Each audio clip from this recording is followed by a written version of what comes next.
Halo, jumpa lagi di video tutorial Laptop Guard Academy. Kali ini video kita judulnya tentang pengukuran dan penggunaan multimeter digital. Ya. Untuk kesamaan, ya, jadi standar yang kita pakai di Laptop Guard Academy adalah multimeter dengan merek Unity, ya, bukan yang lain. Ya. Kenapa? Satu, akurasi. Kedua, ketahanan, ya. Jadi untuk multimeter ini asalkan Anda makainya benar, Anda sekali beli bisa pakai untuk 5 tahun mungkin, 3, 4, 5 tahun. Kalau multimeter lain yang kelas sayur, ya rata-rata 6 bulan, 1 tahun sudah jebol, ya. Itu pun akurasinya diragukan. Oke. Merek apa, serinya terserah. 890, 61, 39, mana aja boleh, ya. Tapi kalau saya sarankan buat teman-teman yang baru mulai, Anda milikilah UT890, ya. Oke. Sekarang kita mulai bagaimana caranya mengukur resistor, ya. Resistor.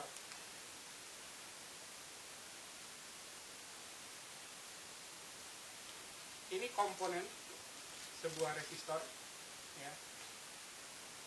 Resistor dari toko elektronik, ya. Kalau di laptop, resistor yang kita gunakan bentuknya sudah seperti ini,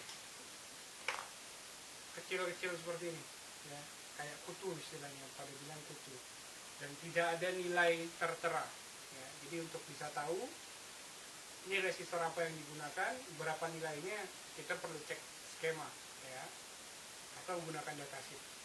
Kalau resistor seperti ini kita masih bisa cek dengan gelang warna. Ini contoh merah, hitam, coklat, berarti 200 ohm, ya. Jadi kalau bagaimana mengetahui nilai resistor di board? Buka skematik. Kalau ada nilainya di body resistor, ya contoh 103, ya, kadang resistor kotak seperti ini, ya, resistor SMD seperti ini, kadang-kala ada bodinya seperti ini, kotak, terus ada tulisannya 103. Maka ini menandakan satu ini nilai satuan depan, kemudian tengah ini adalah jumlah nilai angka di tengahnya, berarti ini 0, kemudian 3 adalah jumlah nolnya, berarti ini 10.000 ohm, artinya nilainya berarti 10 kilo ohm, ya. Kalau kita ketemu 102 R-nya begini, berarti ini sama dengan 1 kilo ohm. Kalau ketemu 120, berarti sama dengan 12 ohm. Kalau ketemu 141 sama dengan, berarti berapa ini? 140 ohm. Itu kalau di body resistornya ada kodenya. Tapi kebanyakan mainboard resistor yang digunakan fisiknya terlalu kecil untuk diberi tulisan seperti itu. Ada contoh ini, coba bisa dilihat mungkin, ya. Ini resistor, tulisannya angkanya 680, berarti 68 ohm, ya. Lalu bagaimana mengukurnya? Kita praktekkan saja. Ada beberapa cara pengukuran resistor dalam PCB, ya. Ada aturan, ya, maksudnya. Jadi dalam mengukur resistor di PCB, di board, itu kita harus pastikan bahwa satu, nilai komponen tersebut tidak terparalel oleh komponen lain dengan nilai hambatan lebih rendah. Kalau dia terparalel, maka nilai terbaca akan menurun. Contoh seperti ini.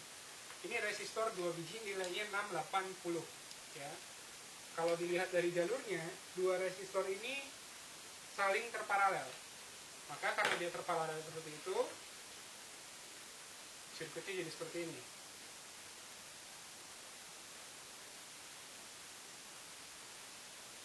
Ini 680, ini 680. Jadi nilainya ini setara dengan sebuah resistor dengan nilai hambatan 680 bagi 2 berapa?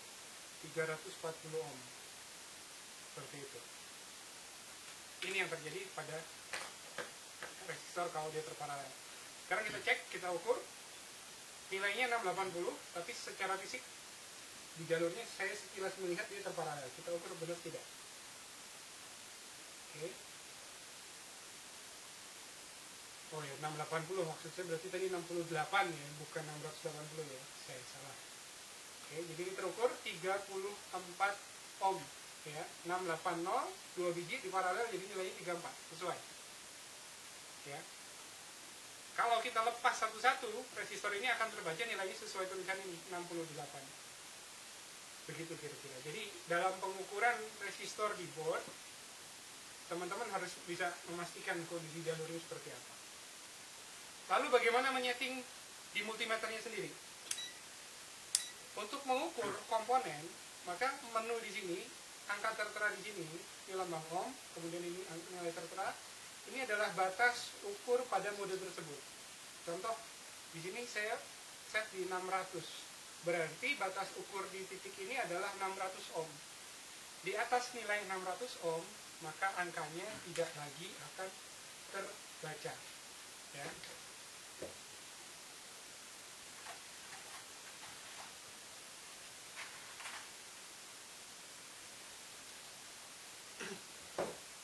Contoh, saya punya resistor nilainya ini merah, hitam merah berarti 2 kilo ohm. Saya ukur pakai 600 ohm, maka ini OL ini artinya out of range, di luar range pengukuran, alias jauh di atas batas ukur. Di sini terukurnya OL, ya. Artinya berarti nilai resistor ini di atas batas pengukuran. Sekarang kita rubah ke 6K. 6K ini artinya 6000, sedangkan resistor kita 2000. Kita ukur, terukur dia. Jadi 2.020, 2000 ohm. Itu pengukuran dasar untuk resistor. Oke. Jadi sesuaikan pengukuran dengan batas ukurnya. Boleh nggak sih kalau kita ngukur resistor 2 kilo dengan batas ukur 60 mega? Boleh saja terukur. Cuma nanti Anda akan lihat resolusinya nggak kesampaian. Ya, resolusinya terlalu rendah. Akibatnya nggak kelihatan angkanya. Saya pindah ke 6M dulu. Di sini pun baru 0,00 sekian. Mega itu juta, sedangkan ini 1000. Nolnya nggak cukup. 600 kilo baru terlihat di sini resolusinya di digit ketiga 1,9. Di 60 kilo baru mungkin digit kedua, ya kan? 2.00. Ya.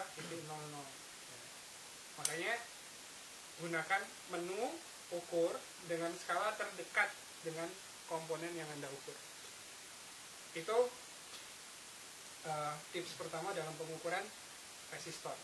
Sekarang bagaimana mengukur hambatan atau impedansi pada sebuah sirkuit?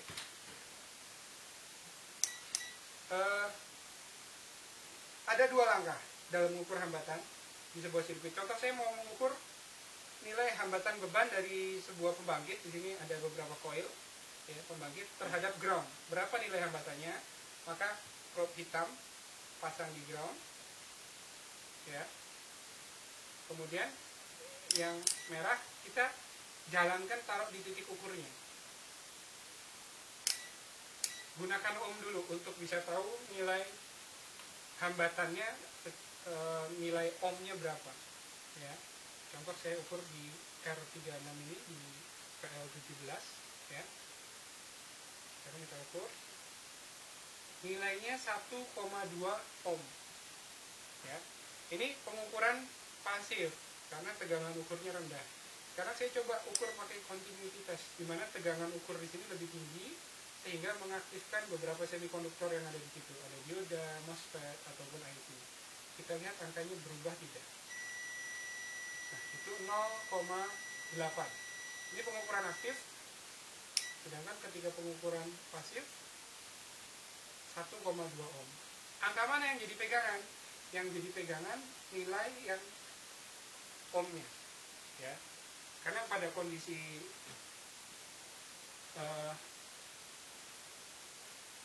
sirkuit tadi bekerja, memang nilai hambatannya pasti akan menurun, ya, karena komponen yang aktif lebih banyak.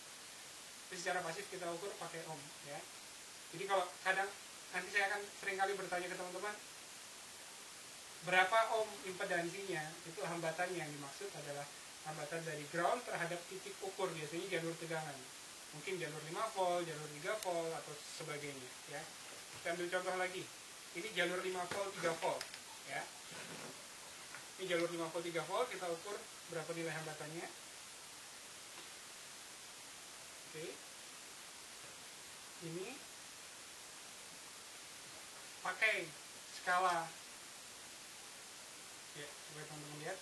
Ini pakai skala 600, nggak kelihatan angkanya OL, berarti nilai hambatannya di atas itu. Saya pindah ke 6 kilo, masih nggak kelihatan. Pindah ke 660 kilo, masih juga tidak kelihatan. Oke. Kemudian kita, ternyata saya kurang nekan di sini. Ya, terukur. Kira-kira 36, 35 dan masih turun. Ini angka berubah ini karena yang kita ukur di sini pada mode kilo dan ada kapasitor. Jadi si multimeter ini mengisi kapasitor dan terus ya, sehingga angkanya berubah-ubah. Ini impedansinya kira-kira segitu. Nah, bagaimana kalau kita ukur pakai diode tes OL ya? Pakai buzzer ini OL. Artinya di atas range ukurin.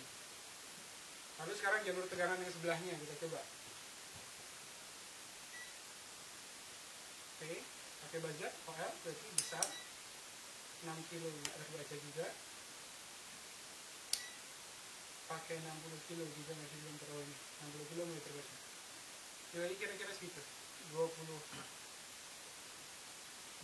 kilo ohm ya. Angkanya mulai stabil. Range-nya ya di atas 18 kilo ohm itu. Jadi itu pengukuran impedansi. Nah, teman-teman harus rajin-rajin membandingkan impedansi sirkuit untuk jalur 5 volt berapa, jalur 3 volt berapa. Caranya cukup seperti itu. Ya, seperti ini. Satu di ground, satu pindah ke jalur tegangan. Contohnya ada satu jalur tegangan untuk RAM. Ya, nilainya 380 ohm ya. Ini jalur impedansi di RAM. Kalau saya buzzer nggak bunyi. Ini 380. Oke, ini ada perbedaan karena di sini dia kasih tegangan lebih tinggi sehingga tegangannya aktif. Oke, seperti itu. Ini pakai skala lebih besar, 6 kilo hingga 0,373, tapi di sini angkanya kilo. Di sini 380 tapi ohm ya. Jadi perlu perhatikan angkanya, kemudian skalanya apa. Ini jalur 1,5 volt, kondisi RAM tidak dipasang dan nilainya sekian. Ya, kira-kira itu. Nanti teman-teman bisa lanjutkan untuk pengukuran impedansi ini. Juga cara mengukur resistor tadi. Bisa juga diterapkan untuk mengukur kebocoran pada jalur-jalur tegangan rendah. Biasanya jalur 19 volt, 15 volt dan macam-macamnya ya. Begitu. Terima kasih. Semoga bermanfaat.